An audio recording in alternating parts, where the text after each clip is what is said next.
Assalamualaikum warahmatullahi wabarakatuh. Perkenalkan, nama saya Zafarani Nur Amalia dari kelas Psikologi Islam 2 Fakultas Dakwah Unhas Jember. Video ini saya buat untuk memenuhi tugas UAS dari mata kuliah Psikologi Kepribadian yang diampu oleh Bapak Nuzul Ahadianto, SPSI, MSI. Saya akan mereview film yang berjudul Bila Esok Ibu Tiada dan akan mengaitkan 3 tokoh menggunakan teori kepribadian. Tokoh yang pertama yaitu dari Ranika. Teori yang paling menggambarkan tokoh Ranika ini yaitu teori psikoanalitik dari Sigmund Freud. Yang pertama yaitu konflik internal. Ranika menunjukkan konflik antara tanggung jawab dan yang diambil sebagai pengganti dari ayahnya dan perasaan yang rapuh. Dia berusaha untuk tampil kuat di depan adik-adiknya yang mewakili pertarungan antara ego yang ingin menjaga citra kuat dan id yang merasakan ketakutan dan kecemasan. Yang kedua yaitu mekanisme pertahanan. Sikap dari Ranika ini yang otoriter dan tegas dalam menjaga adik-adiknya, dalam menasehati adik-adiknya, mungkin merupakan bentuk mekanisme pertahanan seperti penyangkalan dan transmisi untuk menutupi rasa cemas dan intimidasi yang dia rasakan. Yang ketiga yaitu keterputusan emosional. Keterputusan emosional ini yang dialami dengan adik-adiknya bisa jadi merupakan hasil dari penghindaran terhadap emosi yang menyakitkan yang mengakibatkan kesulitan dalam membangun hubungan yang sehat dengan keluarganya. Dengan menggunakan teori psikoanalitik ini, kita dapat memahami bagaimana tekanan yang dialami Ranika dan tanggung jawab yang besar yang telah membentuk kepribadian Ranika tersebut. Ketika konflik internal dan mekanisme pertahanan perlindungan yang dia gunakan berkontribusi pada dinamika hubungan yang rumit dan keluarganya, serta kesulitan dalam menemukan kebahagiaan pribadi.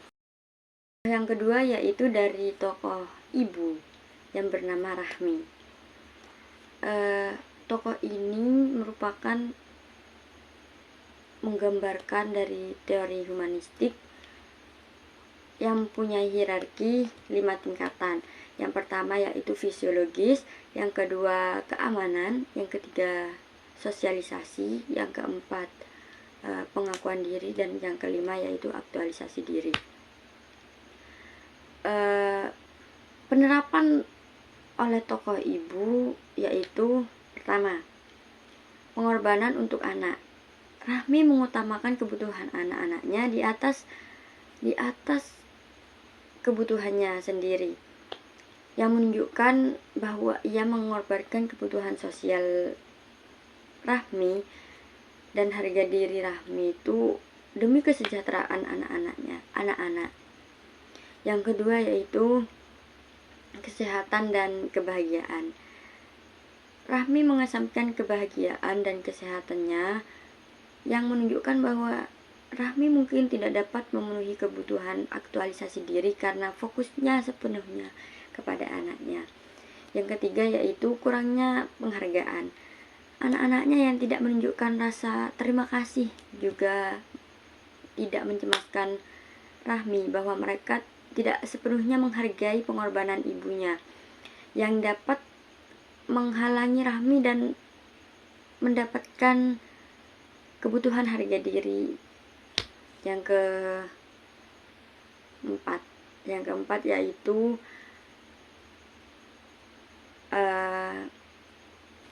dari Rahmi ini adalah contoh sebagai seorang ibu yang berusaha memenuhi kebutuhan anak-anaknya dengan pengorbanan besar, namun pengabaian terhadap kebahagiaan dan kesenangan dalam dirinya itu menunjukkan bahwa Rahmi ini terjebak dalam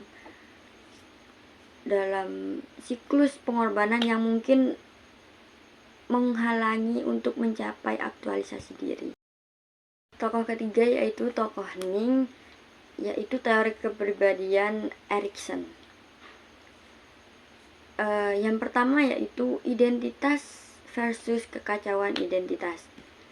Hening berada pada tahap di mana dia mencari identitasnya di tengah dinamika keluarga yang kompleks. Dia merasa tertekan untuk memenuhi harapan ibunya dan harapan kakak-kakaknya yang harus menjaga ibunya.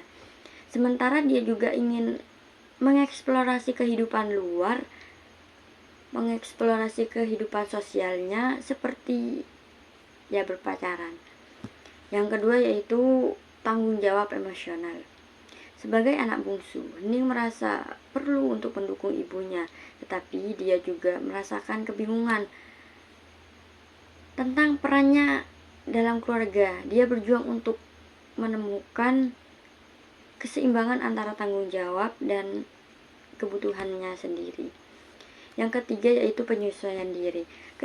Keinginannya untuk berpacaran itu merupakan bagian dari pencarian jati diri. Dia ingin menemukan siapa dirinya di luar tanggung jawab keluarga, gitu. Teori psikososial Erikson ini menangkap perjalanan Hening dalam mencari identitas dan perannya dalam keluarga yang mengalami krisis. Ini membantu menyelesaikan konflik internal yang dia hadapi serta usahanya untuk memahami diri dan dirinya, memahami diri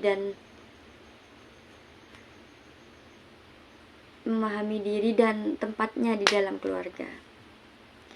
Cukup sekian dari saya. Audio Jungle.